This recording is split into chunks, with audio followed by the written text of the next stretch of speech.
الرحیم اللہم صلی علی سیدنا مولانا محمد بارک صلی وسلم علیہ الصلاۃ والسلام علیک یا سیدی یا رسول اللہ وعلی آلک وصحابک یا سیدی یا حبیب اللہ۔ عزیز طلبہ اکرام، دورہ علم میراث یعنی قانون وراثت کورس کے اندر 15 اپریل بروز پیر ہم حاضر ہیں جامعہ حجویریہ داتا دربار کمپلیکس میں مرکز معارف اولیاء۔ افتتاحی سبق کے لیے استاذ گرامی شیخ الحدیث استاذ العلماء مفتی محمد صدیق ہزاروی صاحب دامت برکاتہم العالیہ 9 بجے تشریف لیں گے۔ اس سے قبل میں چند بنیادی چیزیں آپ کے پیش نظر کرتا ہوں جن کو آپ تحریر میں لے آئیں۔ سب سے پہلے یہ چیز سمجھیں کہ علم فرائض کی اہمیت کا مطلب ہوتا ہے کہ اس چیز کی قدر ویلیو کیا ہے۔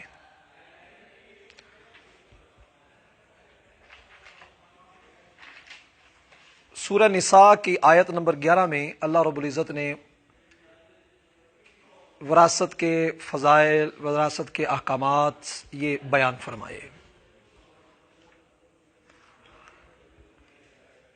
اور اس کے علاوہ احادیث میں اس والے سے کثیر فرائض وراثت کی عظمت اور شان کے والے سے بیان ہوا۔ سرکار دو عالم صلی اللہ علیہ وسلم نے ارشاد فرمایا، تعلموا الفرائض وعلموها الناس فإنها نصف العلم۔ علم فرائض کو سیکھو اور آگے سکھاؤ کیونکہ یہ نصف علم ہے۔ اور ایک روایت میں یہ آتا ہے کہ وہ اول شیء ینزع من امتی، یہ پہلی چیز ہے جو میری امت سے کھینچ لی جائے گی، یعنی جہاں دیگر علوم اور دیگر برکتیں اٹھ رہی ہوں گی وہاں پر یہ علم بھی سب سے پہلے اٹھنے والا ہوگا۔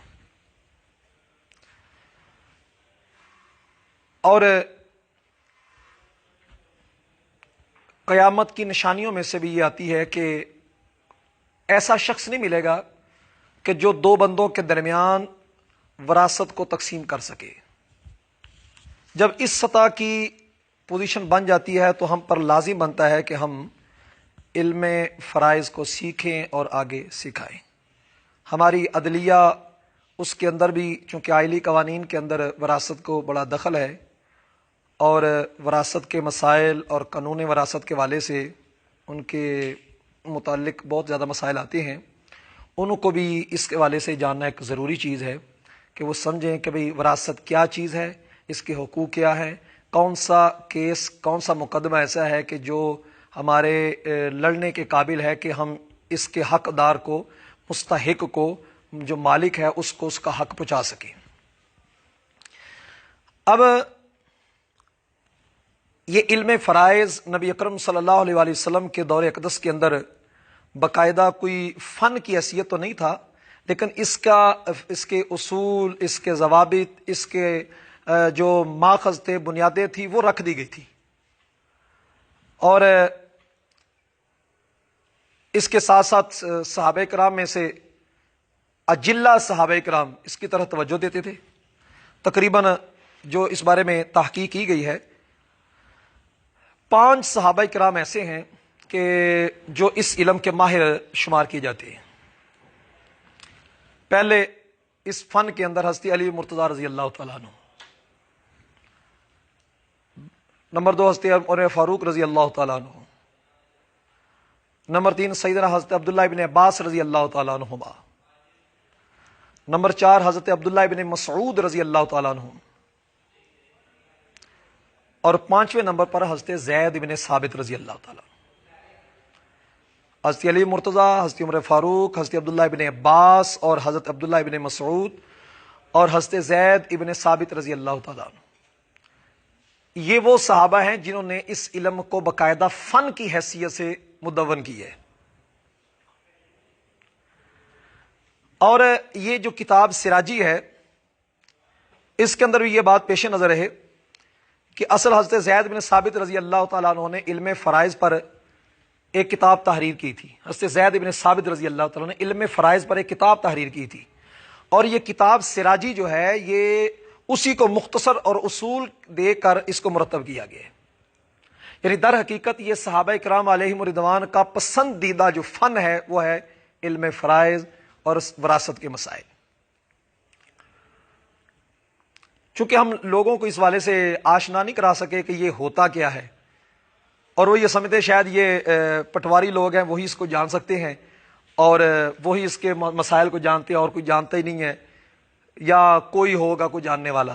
لیکن در حقیقت یہ علماء کی وراثت ہے. انبیاء کے وارثین علماء ہوتے ہیں, اور یہ علم میراث بھی اسی اعتبار سے خاص علماء کا حق ہے. یہ ایسا علم ہے کہ جس کی نقل بھی نہیں ہو سکتی, یعنی ہر صورت ہر شکل دوسری سے مختلف ہوتی ہے. تو یہ اہمیت کے والے سے یہ میں نے عرض کر دی, اور اس کے جو واضح تھے اس کو وضع کرنے والے 5 شخصیات صحابہ کرام میں سے اور اس کے بعد علماء مجتہدین جو آئے انہوں نے اس کو ترتیب دیا ہے, اور وہی اس کے واضح ہیں. اب اس کی ذرا ڈیفینیشن کلیئر کر لی جائے کہ اس علم وراثت کی تعریف کیا ہے, کہ علم وراثت علم فرائض کو یہ ہے کیا, اس کے اندر ہوتا کیا ہے. تو ہماری درسی کتب کے اندر تو اس کی تعریفیں جو کی جاتی ہیں وہ یہ کی جاتی ہے کہ وہ علم باصول من فقہ و حساب تعرف بها حق کل من الترکہ, کہ علم میراث فقہ اور حساب, فقہ اور حساب جسے ہم کہتے ہیں, علم میراث فقہ اور حساب کے چند ایسے اصول کی تصدیقات کا نام ہے جس کے ذریعے میت کے ترکے میں سے ہر ایک کا حق پہچانا جا سکے.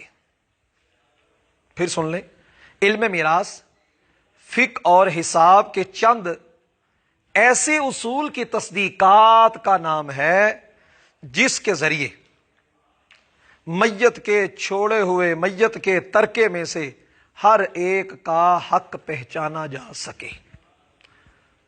یعنی ہم اس علم فرائض کے اندر جو بنیادی کام ہے وہ کریں گے یہ کہ ہر میت نے جو مال چھوڑا ہے, تو میت نے جو مال چھوڑا ہے اس کے اندر ہم دیکھیں گے کہ بھئی اس کے لیے فلاں شخص کا کتنا حصہ بنتا ہے, کس حساب سے بنتا ہے, اور کس حساب سے جائیداد اس کی تقسیم ہوگی.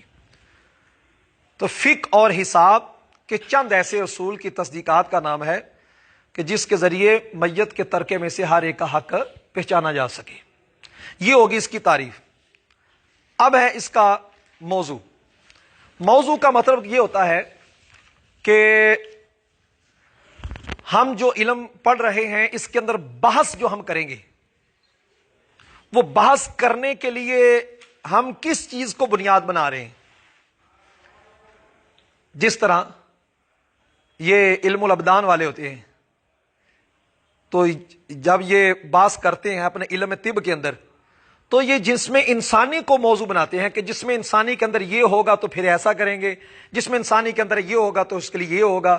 اسی طرح ہم یہ دیکھیں گے کہ جو علم فرائض ہے اس علم فرائض کے اندر اس کا موضوع کیا ہے کہ جس کو ہم باس بنا کر کہہ سکیں کہ بھئی اس کے لیے یہ ہے, اس کے لیے ایسا ہوگا, اس کے لیے ایسا کرنا ہوگا. تو اس کا موضوع ہے الترکۃ والوارث. یعنی پوری وراثت کے اندر اگر باس ہوگی تو 2 چیزوں میں ہوگی, میت کے چھوڑا ہوا اور اس کو لینے والا. تو اس کا موضوع میت کے چھوڑے ہوئے مال کے بارے باس کرنا تاکہ کس وارث کو کتنا ملا ہے یہ معلوم ہو سکے.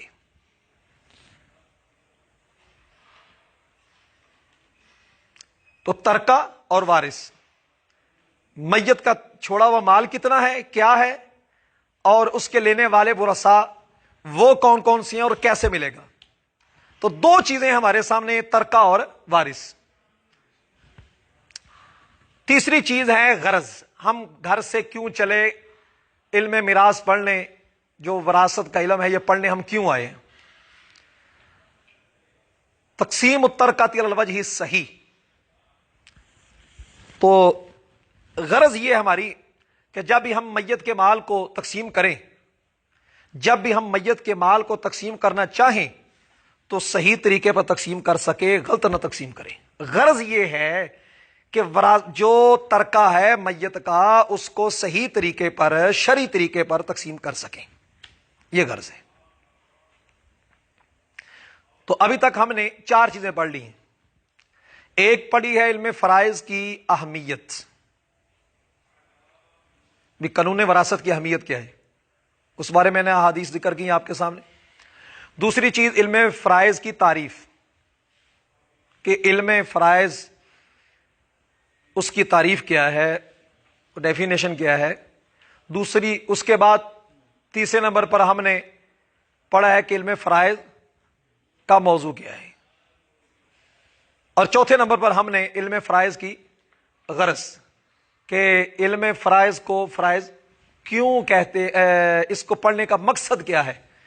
تو مقصد، غرض یہ ہے کہ جب بھی میت کا چھوڑا ہوا مال ہمارے پاس آئے، ہم سے کوئی پوچھنے آئے، تو ہم جناب اس کے بارے میں شرعی طریقہ کے مطابق تقسیم کر سکیں. علم میراث، علم فرائض ایک ہی نام ہے دو. اس کی غایت، ہم عموماً یہ 2 لفظ اکٹھے بول دیتے ہیں کہ علم فرائض کی غرض و غایت، حالانکہ غرض اور چیز ہے اور غایت اور چیز ہے. غرض جو ہوتی ہے نا، وہ کسی چیز کے تصور کا نام ہوتا ہے، اور غایت جو ہوتی ہے وہ کسی چیز کو پا لینے کا نام ہوتا ہے. تو آپ گھر سے چلے، وزنی بیگ اٹھائے اور ادھر چل پڑے علم وراثت کا دورہ کرنے کے لیے، تو یہ تصور لیے چلے کہ ہم پڑھیں گے اور اس پڑھنے سے ہم وراثت کے مسائل سیکھ جائیں گے تاکہ ہم جو ہے ترکے کی تقسیم صحیح طریقے سے کر سکیں. یہ ہوگی غرض. لیکن ابھی یہ آپ نے گھر سے چلے ہیں، یہ تصور ہے. تو غرض جو ہوتی ہے اس کے اندر تصور ہوتا ہے، اور جو غایت ہوتی ہے نا اس کے اندر چیز کا حصول ہوتا ہے. یعنی آپ نے یہ علم الحمدللہ پڑھ لیا، تو اب کریں گے کیا؟ علم آ جانے کے بعد ایصال الحقوق الی اربابہا، جو حقدار ہے، حقدار کو اس علم وراثت کے ذریعے ہم مال کی تقسیم میں حقدار کو اس کا جو حق بنتا ہے وہ حق پہنچا دیں گے. پہلے حاصل کریں گے، یہ آپ کے علم فرائض پڑھنے کی غرض ہوگی، اور پھر اس کے مطابق اگلا کام یہ ہوگا کہ ہم حقدار کو اس کا حق پہنچا دیں گے. یہ غایت ہو جائے گی. تو یہ 2 چیزوں میں فرق ہے. آگے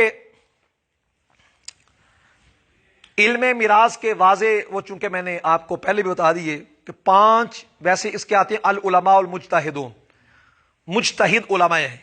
لیکن اصل اس میں جو صحابہ کرام میں 5 جن کا نام میں نے پہلے لیا ہے، حضرت علی مرتضیٰ، سیدنا عمر فاروق رضی اللہ تعالیٰ عنہ، حضرت عبداللہ بن عباس رضی اللہ تعالیٰ عنہ، حضرت عبداللہ بن مسعود رضی اللہ تعالیٰ عنہ، حضرت زید بن ثابت رضی اللہ تعالیٰ عنہ. اور حضرت زید بن ثابت رضی اللہ تعالیٰ عنہ باقاعدہ ایک کتاب لکھی تھی علم فرائض پر، جس کو شارٹ کر کے، مختصر کر کے سراجی تدوین کی گئی.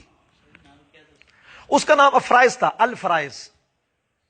باقاعدہ میں نے وہ اس کی کاپی بھی لی تھی، اس کا نام الفرائض چلتا ہے.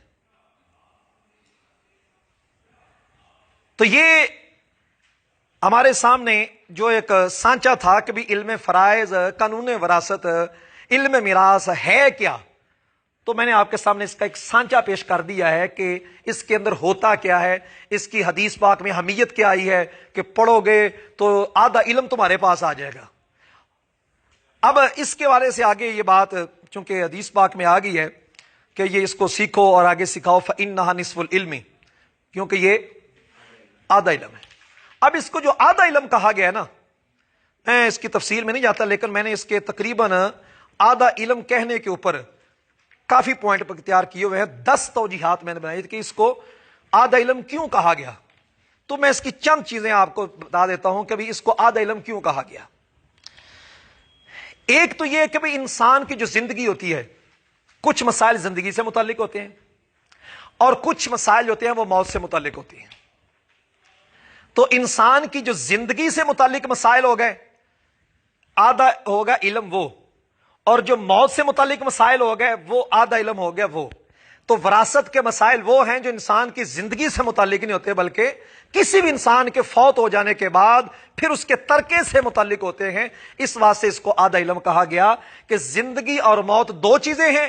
تو زندگی کے اعتبار سے آدھا ہو گیا علم، اور موت کے اعتبار سے آدھا علم ہو گیا. تو اس اعتبار سے، پارٹشپ کے اعتبار سے، تقسیم کے اعتبار سے کہ دو ہی حصے تھے زندگی کے، ایک حیات تھا ایک ممات تھا. کچھ مسائل حیات سے تھے، کچھ مسائل ممات سے تھے. جو حیات سے متعلق مسائل تھے وہ علم ہو گیا آدھا، اور جو ممات سے متعلق مسائل تھے وہ ہو گیا آدھا علم. تو یوں آدھا آدھا علم ہو گئے. ایک تو وجہ یہ. دوسری وجہ یہ کہ ملکیت کے دو سبب ہوتے ہیں. کسی بھی ملکیت کے دو سبب ہوتے ہیں. ایک ہوتا ہے بندہ جو وہ اختیار کرتا ہے، یہ لکھنے والی بات. ویسے ملکیت کے دو سبب ہوتے ہیں. ایک ہوتے ہیں جو بندہ اپنے کسب سے کرتا ہے، اپنے اختیار سے کرتا ہے. خرید و فروخت کی وہ کر لیا، اپنے اختیار سے کیا. کسی نے ہبہ کیا، قبول کر لیا، یہ ہو گیا اپنے کسب سے، اختیار سے. اور ایک ہوتا ہے اضطرار. اضطرار یہ ہوتا ہے کہ بھئی یہ نہ بھی چاہتا ہو، نہ بھی چاہے تو اس کی ملکیت میں آ جاتا ہے. تو اس کو جو آدھا علم کہا گیا وہ اس اعتبار سے کہ ملکیت کے دو سبب ہیں. ایک سبب اختیار کا تھا اور ایک سبب جو ہے وہ اضطرار کا تھا. تو اختیار کے اعتبار سے وراثت کے علاوہ جو ہیں مسائل وہ علم اس کے متعلق ہو گیا، اور جو اضطرار نہ چاہے بھی پھر بھی مالک بن جاتا ہے. یہ بات آج کل کے دور میں بہت زیادہ پریشان کرتی ہے. مثلا ایک شخص ہے، میرے پاس ایک مسئلہ آیا کہ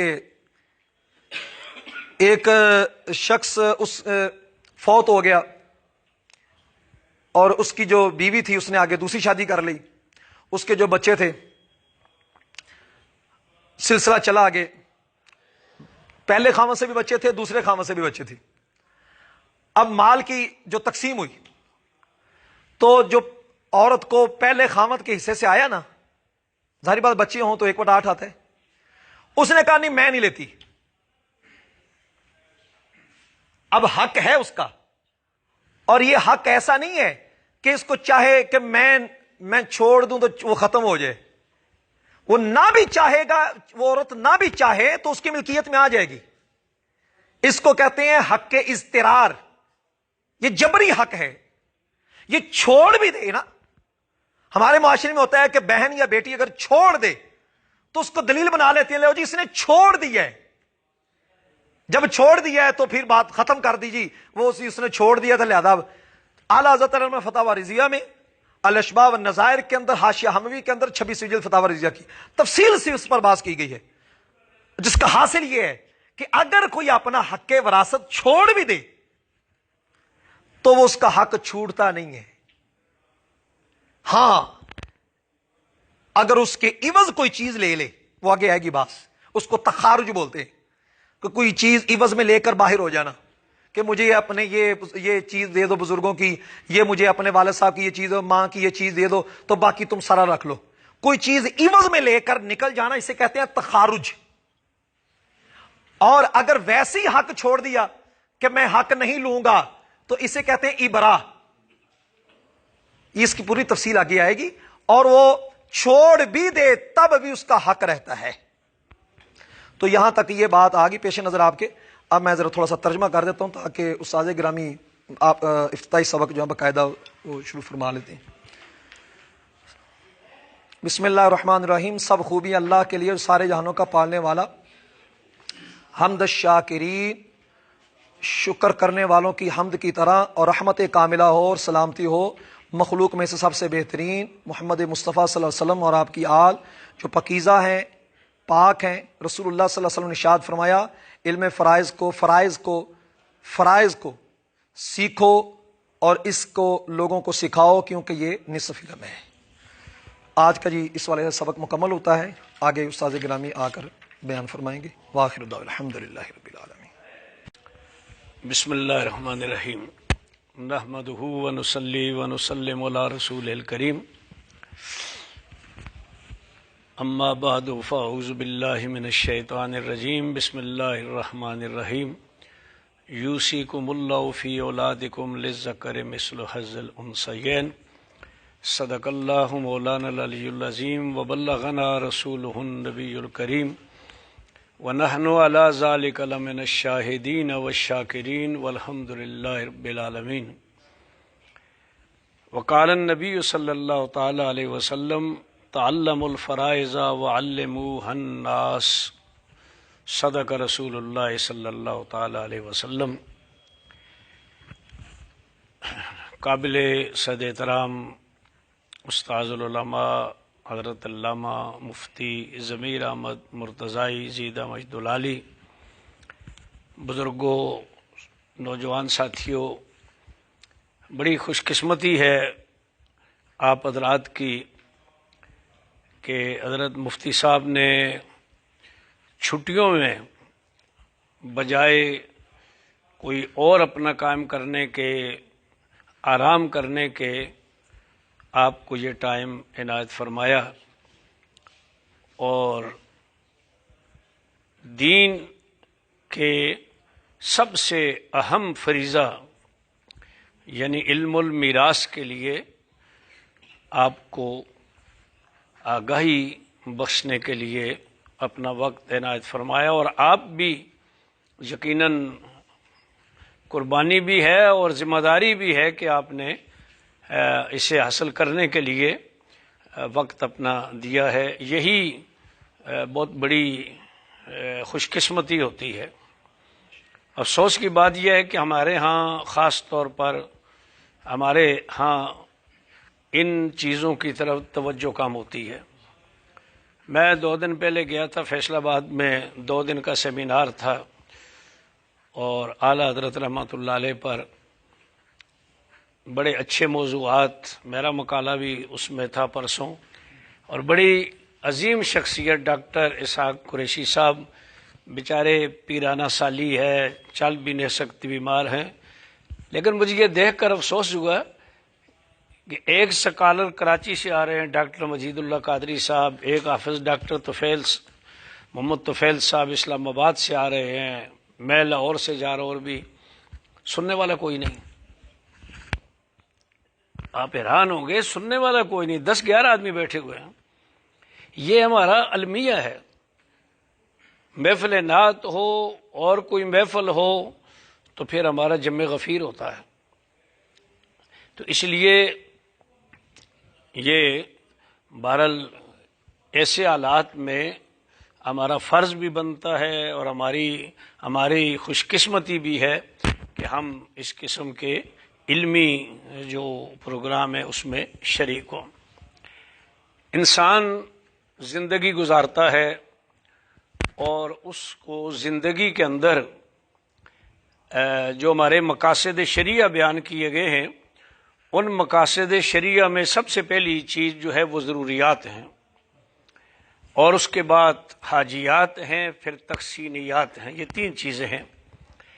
ضروریات وہ ہیں کہ جن کے بغیر نظام کے اندر خلل پیدا ہوتا ہے، اگر وہ نہ ہو۔ ان ضروریات میں 5 چیزیں شامل ہیں۔ میں علماء اکیڈمی میں ابھی بھی جا رہا ہوں تو تقریباً آج 3را درس اسی پر ہے، مقاصد شریعہ پر۔ 5 چیزیں اس میں ہیں۔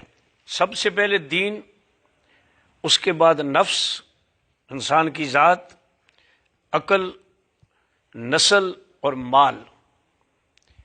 یہ ضروریات میں سے ہیں۔ مال بھی نہ ہو تو نظام ختم ہو جائے، نسل آگے نہ چلے، عقل کام نہ کرے، تو بہرحال اس کی پھر حفاظت کے لیے مختلف چیزیں ہیں کہ دین کے بقا کے لیے ہم نے کیا کرنا ہے، مال کے بقا کے لیے کیا کرنا ہے، عقل کو باقی رکھنے کے لیے کیا کرنا ہے، نفس کے لیے وغیرہ۔ وہ بڑی ایک الگ موضوع ہے۔ صرف کہنا مقصود یہ ہے کہ مال جو ہے یہ ایک بہت بڑا اللہ تعالیٰ کی طرف سے انعام بھی ہے اور اس کو خیر کہا گیا ہے، اور حضور علیہ السلام نے 3 چیزوں سے منع کیا، بچنے کا حکم دیا۔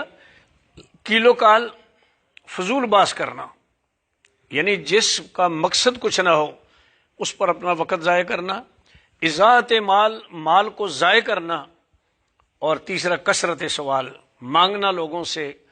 کثرت اس لیے کہا کہ بعض اوقات مجبوری ہو جاتی ہے، بندہ مانگتا ہے، لیکن عادت جو بنا لیتا ہے، تو اضاعت مال، مال کو ضائع کرنا جو ہے، اس سے حضور علیہ السلام نے منع فرمایا۔ مال کو باقی رکھنا اور اس کے باقی رکھنے کے جو بھی طریقے ہیں ان کو اختیار کرنا، یہ ہماری ضروریات دین میں سے ہے، کیونکہ مال جو ہے وہ ہماری زندگی کی ضروریات کو پورا کرتا ہے۔ یہ مال تھا جس کی وجہ سے آپ کا یہ کمرہ سجایا گیا اور اس میں یہ سارا کچھ ہوا، یہ بلڈنگ بنی، مسجدیں بنتی ہیں، مدرسے بنتے ہیں، خوراک ملتی ہے، علاج معالجہ ہوتا ہے، تعلیم ہوتی ہے، ان سب چیزوں کے لیے مال کی ضرورت ہوتی ہے۔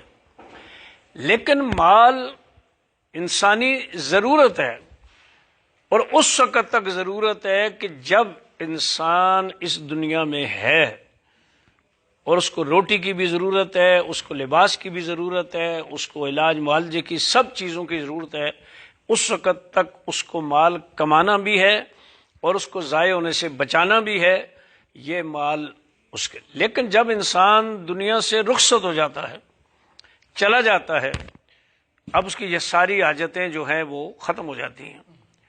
نہ اس نے روٹی کھانی ہے قبر میں، نہ اس نے کپڑے پہننے ہیں، نہ اس نے اور جتنی بھی مال خرچ کرنے کے ہے سلسلہ، وہ کوئی بھی اب باقی نہیں رہتا قبر کے اندر۔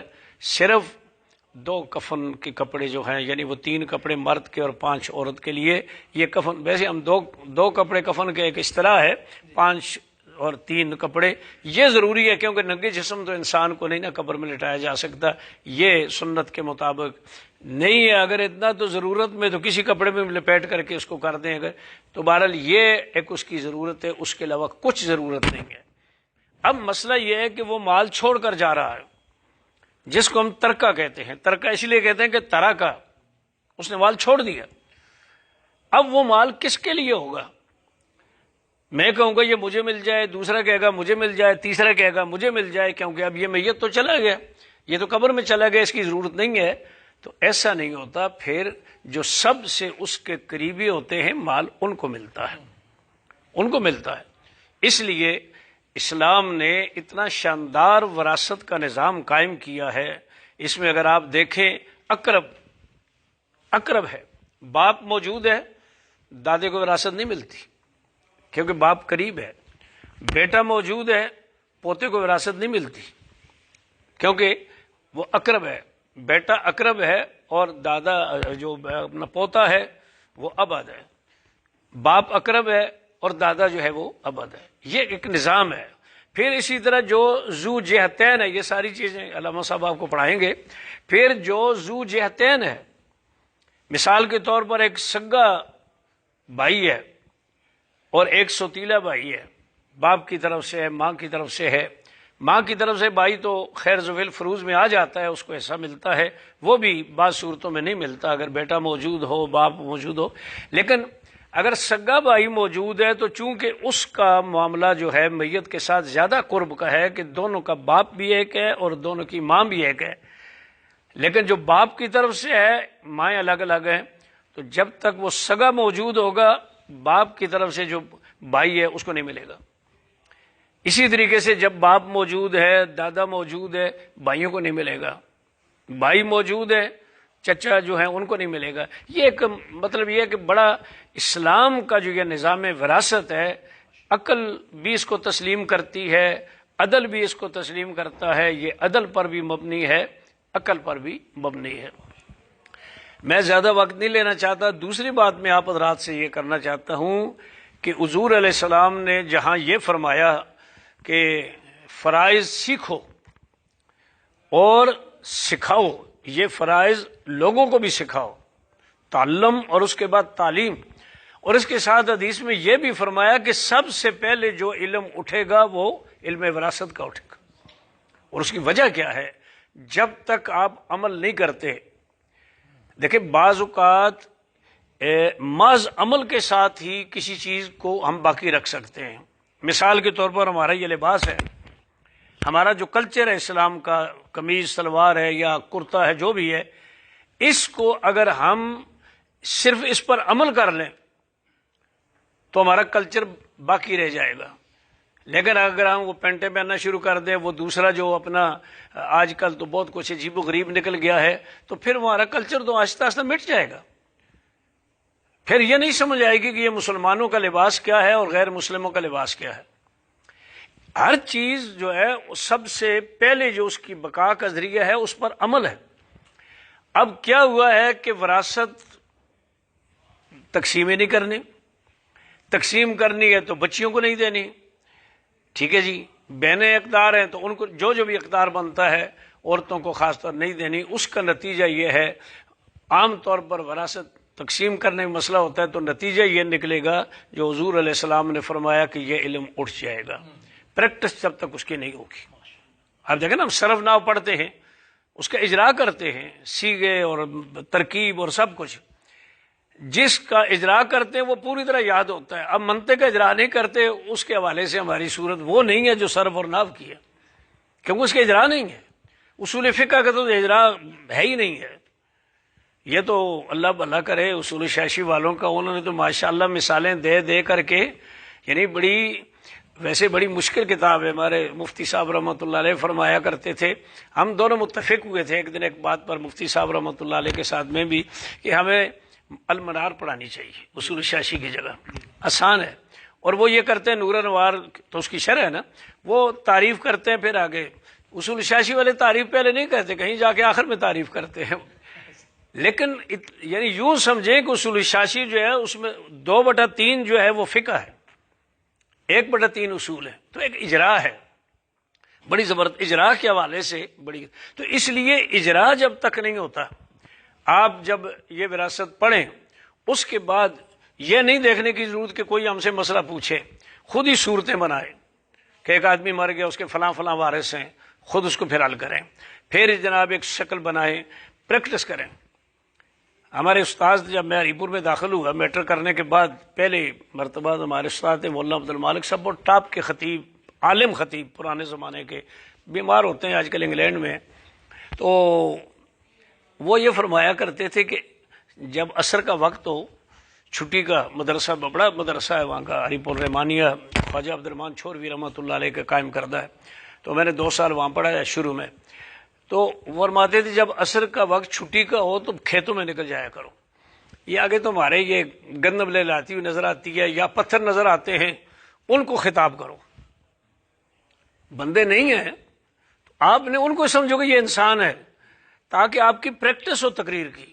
ہم دیکھیں گے کہ ہمارے سامنے کوئی بیٹھا ہو تو تقریر کریں، نہیں، ان کو مخاطب کر کے کرو۔ تو اسی طرح آپ فرضی مسائل بنائیں، یہ ہے وہ ہے فلاں، یعنی مطلب وارث ہیں تو پھر کس طرح ہوگا، فلاں وارث ہے تو کس طرح ہوگا، جو آپ نے پڑھا اور ابھی آپ پڑھیں گے تو اس کو آپ ہمیشہ کے لیے پریکٹس میں لائیں گے، تو وہ یوں سمجھے کہ آپ کو زبانی یاد ہو جائیں گے۔ یہ بنیادی بات جو ہے وہ میں کر کے تو میں اس پہ بسم اللہ کراؤں۔ اچھا، یہ اب دوسری بات یہ ہے کہ یہ تمہاری کتابیں ہیں سراجی وغیرہ، بڑی بزرگوں نے جو لکھی ہیں، اس کا تو مقابلہ کوئی نہیں کر سکتا، لیکن آج کا زمانہ، جدید زمانے میں کچھ چیزیں جو ہیں وہ ایک الگ، ہم اس کے ذریعے مسائل حل کر سکتے ہیں۔ انہوں نے جو لکھا جناب اس میں تماثل ہے، تداخل ہے، اور جناب اپنا وہ کیا کہتے ہیں توافق ہے اور تباین ہے، بڑا لمبا چوڑا حساب کر کے نکالتے ہیں۔ تو آج کل سیدھا سیدھا کیلکولیٹر آپ کے پاس ہے، وہ بھی کر سکتے ہیں، لیکن اس کو پڑھنا ضروری ہے، علم کے والے سے اس کو پڑھنا ضروری ہے، مسائل آگے آج کل حل ہو سکتے ہیں۔ تو بہرحال جی، بسم اللہ الرحمن الرحیم، رب یسر ولا تعسر وتمم بالخیر وبک نستعین یا فتاح یا علیم، رب یسر ولا تعسر وتمم بالخیر وبک نستعین یا فتاح یا علیم، رب یسر ولا تعسر وتمم بالخیر وبک نستعین یا فتاح یا علیم۔ بسم اللہ الرحمن الرحیم، اللہ کے نام سے شروع کرتا ہوں جو نہایت مہربان بہت رحم فرمانے والا ہے۔ الحمدللہ رب العالمین، تمام تعریفیں ثابت ہیں اللہ تعالیٰ کے لیے جو تمام جہانوں کا پروردگار ہے، مالک ہے۔ حمد الشاکرین یعنی حمد الشاکرین، اس طرح کی حمد کرتا ہوں جس طرح شکر گزار بندوں نے اللہ کی تعریف کی ہے۔ والصلاۃ والسلام علی خیر البریت، اور رحمت کاملہ اور سلام اس ذات پر ہو جو تمام مخلوق میں سے افضل ہیں، ان کا اسم گرامی محمد صلی اللہ علیہ وسلم ہے۔ وآلہ الطیبین الطاہرین، اور آپ کی آل پر صلاۃ و سلام ہو جو پاک ہیں، طیب بھی پاک اور طاہر بھی پاک، ظاہراً بھی اور باطناً ہر اعتبار سے، جس طرح قرآن پاک میں فرمایا ہے نا، انما یرید اللہ لیذھب عنکم الرجس اہل البیت ویطہرکم تطہیرا۔ اب یہاں سوال بعض اوقات یہ کیا جاتا ہے کہ جی صحابہ کرام کا ذکر انہوں نے کیوں نہیں کیا ہے؟ تو اس میں ہمارے علماء نے یہ بھی جواب دیا ہے کہ جب آل ہے تو یہ بھی اس کا مطلب ہے کہ کل تقی و نقی فہو من آلی، حضور نے فرمایا ہر متقی پرہیزگار میری آل میں سے ہے۔ آل سے مراد ہے میرے متعلقین میں سے ہے، وہ اس میں شامل ہو جاتے ہیں۔ سب سے زیادہ تو متقی صحابہ کرام ہیں، وہ شامل ہیں اس میں۔ قال رسول اللہ صلی اللہ علیہ وسلم، حضور صلی اللہ تعالی علیہ وسلم نے فرمایا تعلم الفرائض، علم فرائض، اس کو علم فرائض بھی کہتے ہیں، علم المیراث بھی کہتے ہیں، علم وراثت بھی کہتے ہیں۔ فرائض فریضہ کی جمع ہے، جو مقرر ہے جو چیز، اس کو فرائض کہتے ہیں۔ نفل آپ جس طرح مرضی جتنے پڑھیں، 10 پڑھیں، 20 پڑھیں، لیکن فرض مقرر ہیں۔ اب ظہر کی نماز 4 سے زیادہ رکعتیں فرض نہیں پڑھ سکتے، وہ مقرر ہیں۔ تو فرائض جو مقرر ہیں، تو اصل بنیادی چیز اس میں فرائض ہیں پہلے، یعنی جو ایسے مقرر ہیں، جو بچتا ہے تو پھر آگے مسوبات وغیرہ کو جاتا ہے۔ تو علم فرائض سیکھو، وعلموہ الناس، اور وہ علم لوگوں کو سکھاؤ، کیونکہ یہ نصف علم ہے۔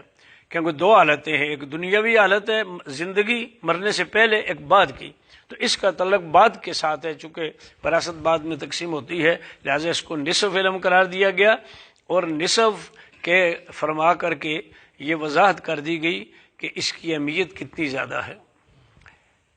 ہمارے علماء فرماتے ہیں رحمہم اللہ تعالیٰ کہ میت کے ترکہ کے ساتھ جو مال میت چھوڑتا ہے، 4 حقوق ہیں ترتیب کے ساتھ۔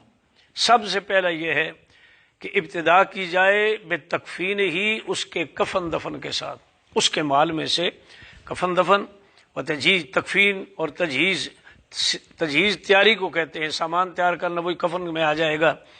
بغیر من غیر تبذیر، بغیر فضول خرچی کرنے کے، قبر میں قالین بچھا دیا، فلاں کر دیا، یہ نہیں۔ جو طریقے حضور علیہ السلام، حضرت صدیق اکبر رضی اللہ تعالیٰ عنہ کا جب وصال ہونے لگا تو آپ نے فرمایا تھا یہ کپڑے میرے یہ دھو کر کے اور اس کے ساتھ دلو کپڑے ملا کر کے تو کفن دیا جائے۔ تو عرض کیا گیا کہ دوسرا، انہوں نے فرمایا کہ وہ زندہ لوگوں کے لیے ضرورت ہے، قبر کے اندر تو اس کی اتنے نہیں قیمتی کپڑے کی ضرورت نہیں، لیقن بالکل ایسا بھی نہ ہو، ولا تقتیر بھی ہے، نہ زیادہ قیمتی اور نہ کم۔ پھر اس کا قرض ادا کیا جائے، جمیع ما باقی میں مال ہے، جتنا مال باقی ہے اس میں سے پھر اس کی وصیتیں نافذ کی جائیں، جو مال قرض کے بعد باقی ہے اس کے تیسرے حصے میں سے، اور پھر باقی تقسیم کیا جائے وارثوں کے درمیان کتاب اللہ کے ساتھ، یعنی جس طرح قرآن پاک نے بیان کیا، سنت رسول صلی اللہ علیہ وسلم بیان ہوا، اور اجماع امت۔ یہ 3 چیزیں ہیں، قیاس نہیں چلتا اس میں، اجماع امت ہوگا اور قرآن و سنت ہوگا۔ تو اللہ تعالیٰ سے دعا ہے کہ اللہ تعالیٰ آپ کو جو کچھ یہاں پڑھیں، علامہ صاحب پڑھائیں، اس کو یاد کرنے اور اس کی طرف توجہ کی۔ سب سے پہلی بات یہ ہے کہ توجہ اور دلچسپی کے اللہ توفیق عطا فرمائے، اور اس کو آپ حاصل کریں، پڑھیں، اس کو یاد رکھیں، پھر آگے لوگوں تک پہنچائیں، اور اللہ تعالیٰ اس کی مشق کرنے کی، لوگوں کو اس مسئلے میں گویا کہ رہنمائی کرنے کی ہم سب کو توفیق عطا فرمائے، اور اللہ تعالیٰ آل اسلام کو وراثت کے معاملے میں جو خرابیاں ہیں، جو معروم کیا جاتا ہے وارثوں کو، اللہ تعالیٰ اس سے ہمیں محفوظ فرمائے۔ بچیوں کا، بہنوں کا، جس کا بھی حق ترتیب سے بنتا ہے، اللہ تعالیٰ ان کو دینے کا ہمیں توفیق عطا فرمائے۔ اور حضرت صاحب مفتی صاحب کی کو صحت عطا فرمائے اللہ تعالیٰ، اور ان کی کاوشوں کو قبول فرمائے. آپ سب حضرات کا یہ وقت جو ہے اس کی برکات عطا فرمائے. صلی اللہ تعالیٰ علی خیر خلقہ محمد و آلہ وصحبہ اجمعین. ٹھیک ہے جناب، مہربانی. میں کی نشست آج مختصر لگا لیں، پھر کل روٹین کے مطابق 9:30 سے 10:30 تک ہوگی.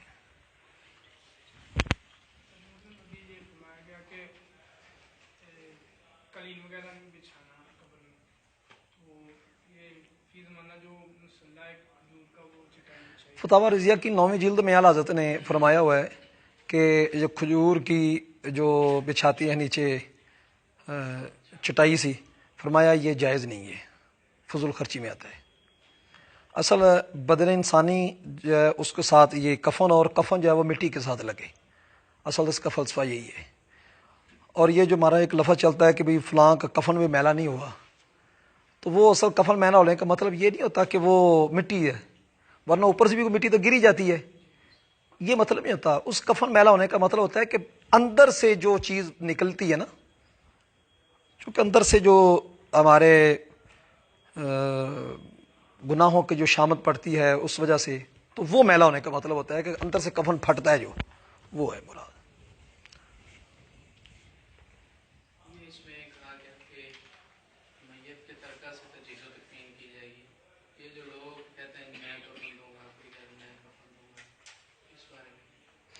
اصل دو چیزیں ہوتی ہیں. ایک ہوتا ہے کہ میت کے ترکہ سے جو حق ہے، حقوق اربعۃ مرتبۃ، یہ حقوق جو باقاعدہ حق ہے.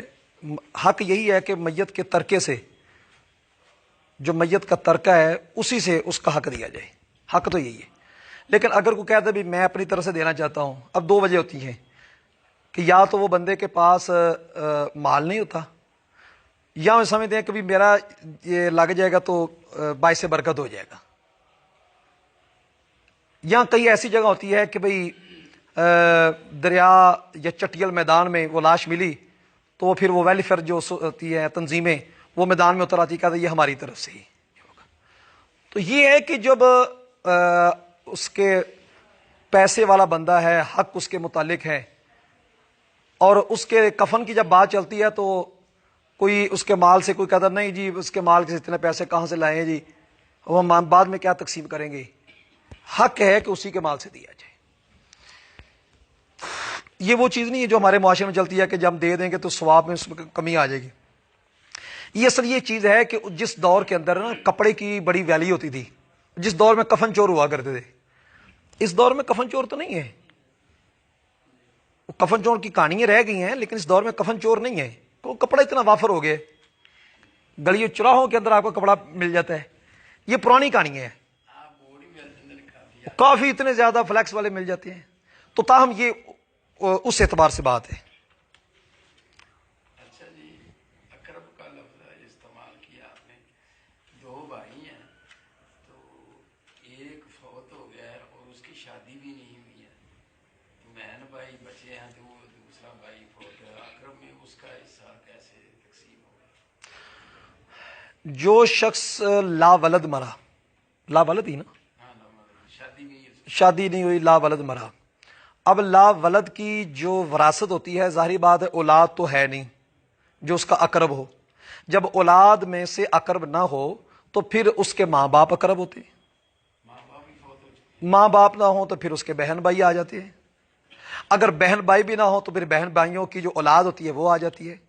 اس کو آگے باقاعدہ ڈسکس کریں گے. اسبات، عین صاد با، اسبا، باقاعدہ ایک چیپٹر ہے اسبات کا، وہاں پر پوری تفصیل سے بات ہوگی کہ اقرب کی پہلا درجہ کیا ہے، دوسرا درجہ کیا ہے، پھر سٹیپ بائی سٹیپ اس کی تقسیم کا طریقہ کار ہے.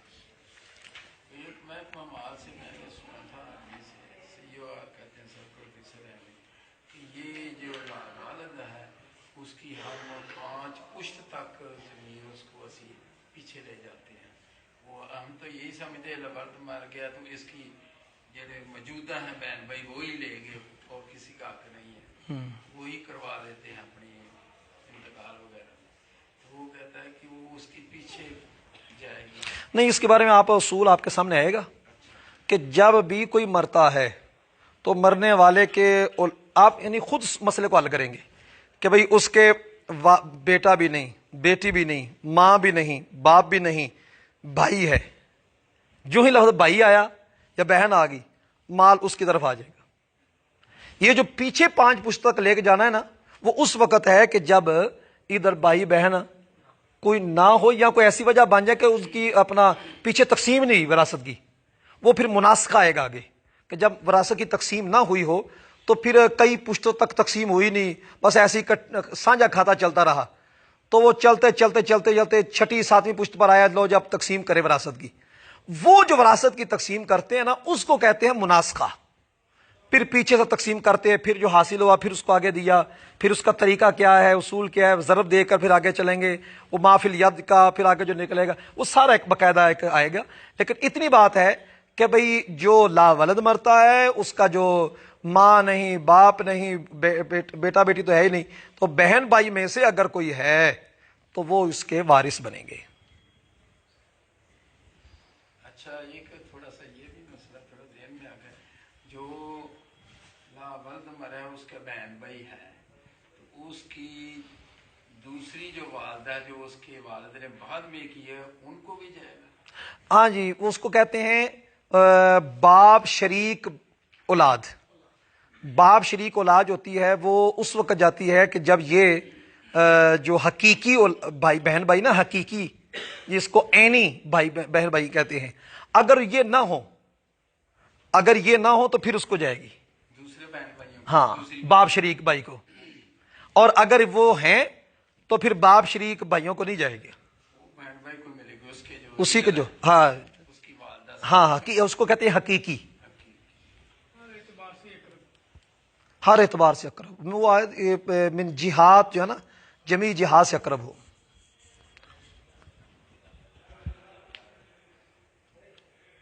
اور ویسے جو دلائل ہیں وہ 4 ہوتے ہیں، لیکن اس میں 3 کیوں ہیں؟ اصل اس کی وجہ یہ ہے کہ اس میں قیاس کو دخل نہیں ہے. اس کے یہ واحد علم ہے کہ جس کے اصول خود قرآن کے اندر ہے. یعنی شرع کے اندر اصول جو ہے نا، وہ باقاعدہ اصول بعد میں بنانے پڑتے ہیں. یہ واحد علم ہے کہ جس کے اصول قرآن و حدیث میں مرتب کر دیے گئے کہ یہ ہے تو اس کے لیے اتنا، یہ ہے تو اس کے لیے اتنا، یہ ہے تو اس کے لیے اتنا، اس کے لیے اتنا.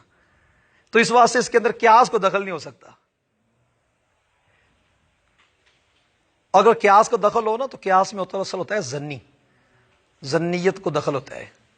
یہ ہے قطعیت کا معاملہ، اس واسطے اس کو فرائض بھی کہتے ہیں، قطعیت. تو وہ قطعیت جاتی رہے گی. کچھ مسائل ہیں کہ جس کے اندر کچھ اختلاف پڑا تو وہ خیافی بہن بھائی کا جب مسئلہ آتا ہے تو وہ وہاں پر آئے گا، پھر وہاں پر کہیں گے کہ یہ اجماع امت سے ایسا مسئلہ ہے. مناسخے کے اندر بھی ایسا آتا ہے کہ ابتدا کے اندر جب بات چلتی ہے تو وہ کہتے ہیں یہاں پر اجماع امت سے یہ مسئلہ ایسے ویسی وہ تشبیب اقدریہ، یہ ایسے مسائل ہیں کہ جس کے اندر اجماع کو دخل ہے.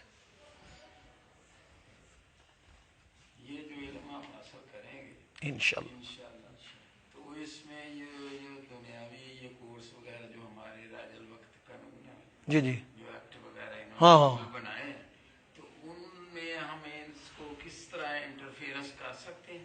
جی اس کے نا اصل جو ہے نا محمدن لا، اس کے اندر آپ دیکھیں گے تو سیم یہی چیز چلتی ہے. کچھ چیزیں اس میں آ جاتی ہیں، وصیت کے والے سے باب آ جاتی ہے، ہبہ کے والے سے آ جاتی ہے، اور دادے اور پوتے کی وراثت کے والے سے کچھ جو ہوتی ہے نا فقہ جعفریہ، اس والے سے کچھ پوائنٹ آ جاتے ہیں. تو وہ میں کوشش کروں گا کہ آپ کو ساتھ وہ بھی کلیئر کراتا جاؤں. وہ جو ایکٹ 9 ہے نا، اس والے سے میں اس کو آپ کو کلیئر کرا دوں. وہ تھوڑا سا چل لے نا، تاکہ پھر جب بات کریں کہ بھی یہ فلانے ایکٹ کے اندر آ رہا ہے. اس کی 2 کتابیں چلتی ہے، ایک اصول شرع اسلام ہے اور ایک اسلامی قانون وراثت ہے. باقی یہ پرانی ہے، اور نہیں تو پھر قانون وراثت کے نام سے کئی مارکیٹ میں مل رہی ہیں، لیکن پرانی یہی ہے جس سے آگے وہ لے کر تیار کی گئی. تو وہ ایک بار پڑھ لیں یہ والا بنیادی، پھر اس کو بعد کہ بھی یہ فلانے ایکٹ کے تحت آ رہا ہے، دفعہ یہ ایکٹ یہ آ رہا ہے، دفعہ یہ ایکٹ یہ آ رہا ہے. دعا کر لیں. اللہم صلی علی سیدنا مولانا محمد وعلیہ صلی وسلم علیہ. اللہم صلی علی محمد نبی الامی وآلہ وسلم تسلیما. یا الہی ہمارا آنا جانا اپنی بارگاہ قدسیہ میں قبول فرما۔